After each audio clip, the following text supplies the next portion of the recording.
right, as promised, welcome to the studio. Dun, dun, dun, dun, ta-da! Okay, so you might notice there are piles of boxes in what looks like an obvious apartment room, and you are right. This is our bedroom where we do all of our things. I have a housemate, and that is their section of the room, along with all those boxes. They do ham radio and genealogy, and so that's all their stuff. The actual art happens here at my desk. Oof. Sorry, I don't own a gimbal, so I apologize for the shake. But you can see all the art crafting stuff there. So there it is. There's also a table that I need to fix. So anyway, this is the studio. I don't want to get too into the specifics, but that you can kind of read the labels maybe if I stay there long enough. Some glues and tapes. There's the whole box of projects. There's lots of tools that I use and a fidget toy.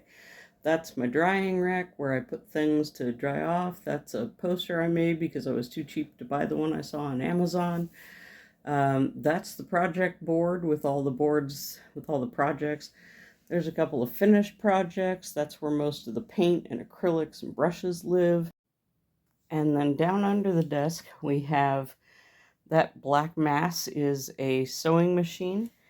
Stack of books that I believe I'm deconstructing. The bag is trash bag. Back in there is all of my sewing and yarn craft. That's tools like the rotary tool and some drills and a hot glue gun. Different stack of books that I'll need to look at. Tucked in the back there is the bucket that I do happy scraps in. And you can see right there is the cantilever bracket lamp that I will be installing next so you can get the traditional view you're expecting. And tucked in there, Kleenex, washing off, paper towels, and all of my stamps. So let me get the cantilever arm set up. We'll put you in more traditional I'm making art view, and we'll get on with the mixed media studio work. And now finally, here we are in the I'm watching an art video perspective that you have probably come to expect if you've watched any other art studio videos on the internet. We have the nice overhead camera set up, and you'll just be watching my hands from here on out. Don't expect to see my face on camera again anytime soon. But I'm glad that you got to see me during the previous video's interview. And as promised in that video, you've gotten to see what the studio looks like. Like I said, it's a desk. I mean, it sounds pretentious to say welcome to my studio when my studio is really just a desk with all my art supplies all over it. But I did promise I would show you what I did with the Amazon packaging. So over the holiday season, I received all kinds of free craft supplies from Amazon. And I don't mean they sent me pens and pencils. I meant I ordered Amazon presents, and they sent me all kinds of brown packaging. And I decided to turn said brown packaging into projects. What prompted it is that I saw these barcodes on the cardboard envelopes that they send. You can kind of hear how stiff that paper is. And I decided that looks like something I can do something with. I don't have any idea what I'm going to do with it, but I have a whole stack of them once I decide what that can become. At the moment, it's in my project box. This was all the leftover bits and pieces from processing this whole package. And so these are going to be, or this is going to be a notepad that just lives on my desk for when I need to jot a note down or try a paint color or whatever. That's what that's here for.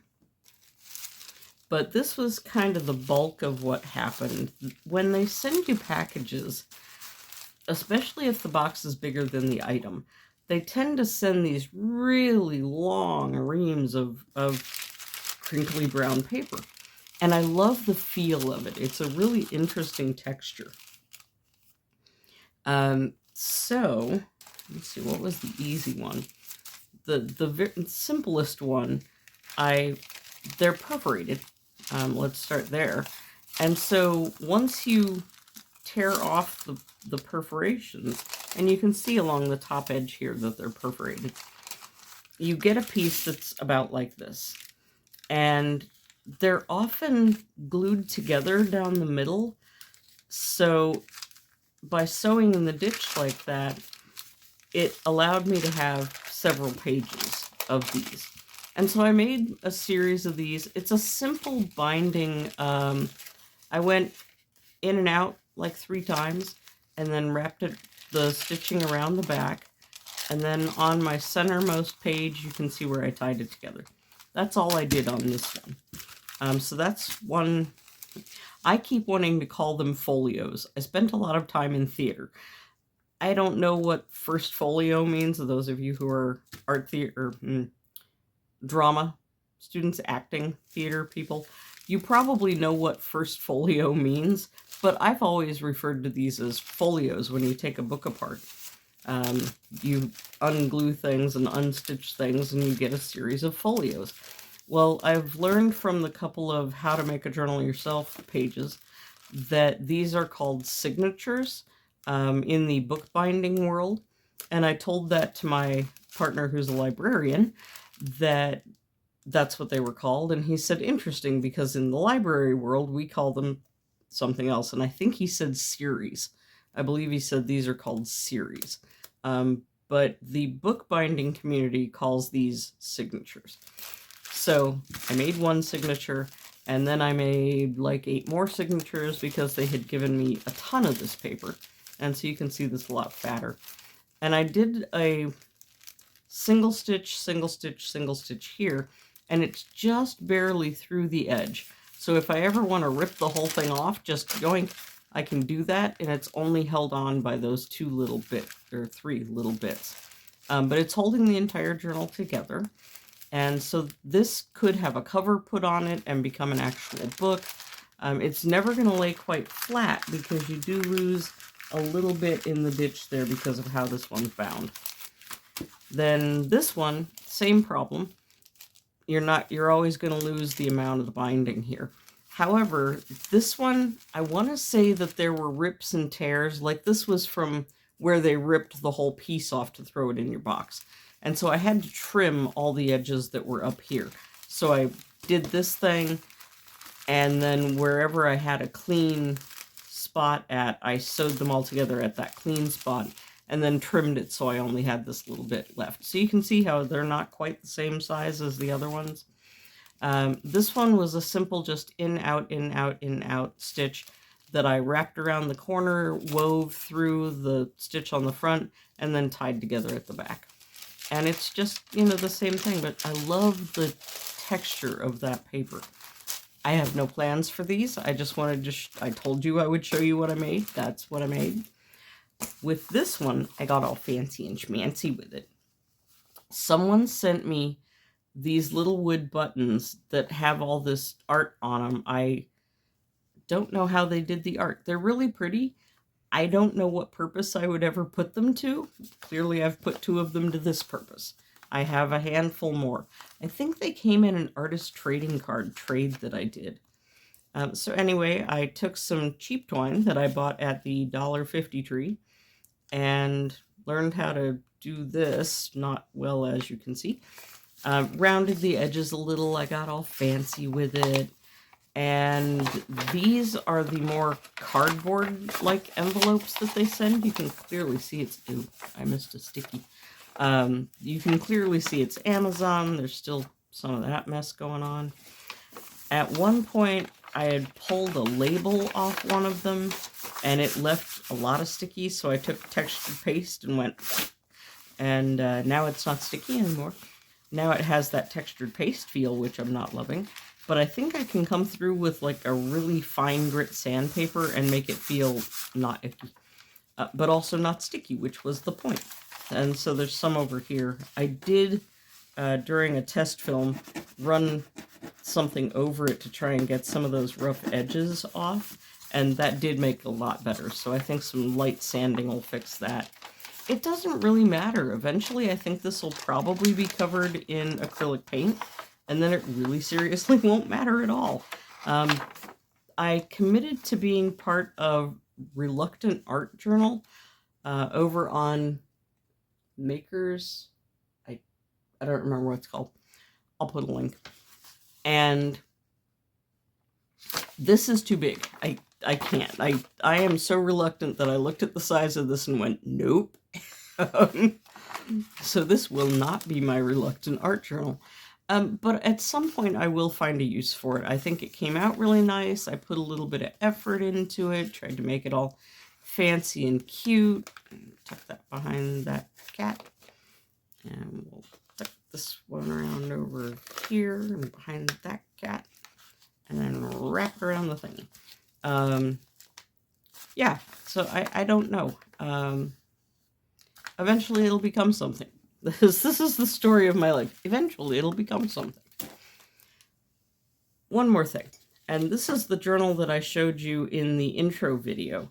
You can't read it because the lights are too bright, but it says it's an art journal on the cover and has a Ginsfort Woozlefilm. I'll explain those later. This one was that same just in, out, in, out, in, out binding, wrap it around the edge, weave it in and out a little bit, tie it off, call it a day. So it was made the same way. These were long strips that were left from cutting the UPC code out. So there was a long strip here and a long strip here, and then the UPC used to live here. So when I cut those all off to make the square pages for this journal, it left these longer bits. So I made them straight across here and straight across here, and that's how this little journal came about. And I love the flip book kind of size of it. And it's a weird mix of papers. There's this one, there's this more cardboardy type here. I discovered while taking them apart that some of their cardboard seeming envelopes are actually two of these kind of pieces of paper together acting as if they're cardboard. Sneaky, sneaky on Amazon's part. But it doubled the amount of paper I got off those envelopes, so I'm not too upset about it. Anyway, this is the one I had in the van. And this is the multicolored pen that I showed you in the van. And as promised, and here's the reveal. I decided to do a neurographic piece of art. And if you don't know what those are, you make some wavy lines, then you cross those wavy lines, and then you round out all the areas where the lines intersect, and then you fill in the cells that are made with whatever. So that's how this came to be. I made some wavy lines this way and some wavy lines this way, and then I rounded out the things like they tell you to do. And then I decided to do solid colors in every other, let's call it a row. I like working on the diagonal. And then do patterns in the other ones. I like this piece of art. I would rather claw my eyes out with a fork than ever do it again.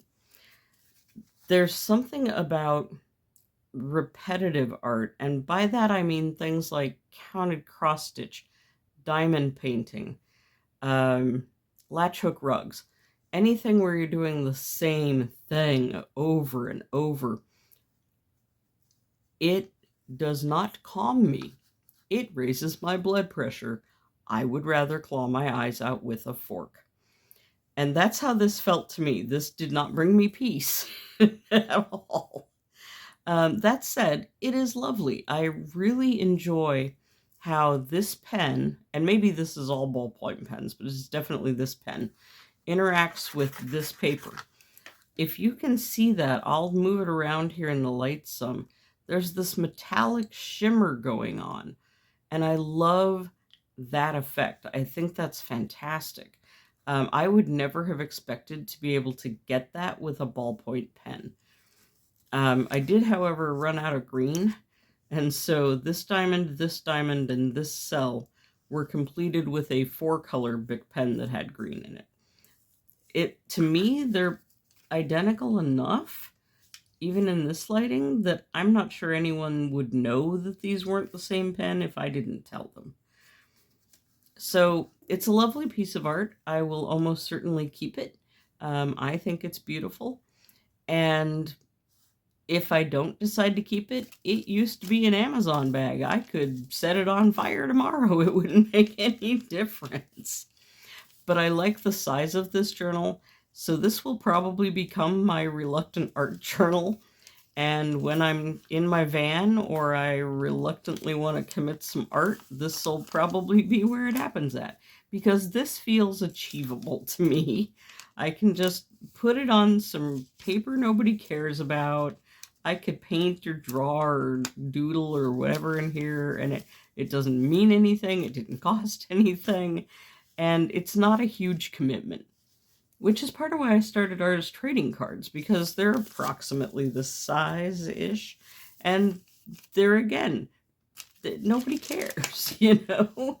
I mean, people who are really into artist trading cards care, but the rest of the world probably doesn't even know what an artist trading card is. That's fine. We like it that way. So I do want to get to doing some art today. It won't be this. Well, it might be in here. I don't know. I'm not sure what I'm going to do today, but I am going to get on that because I would like you to see some of me doing some art in this supposed mixed media art studio. Also, I just got some new toys that I haven't played with yet, so maybe I'll play with the new toys. Anyway, I'll be right back.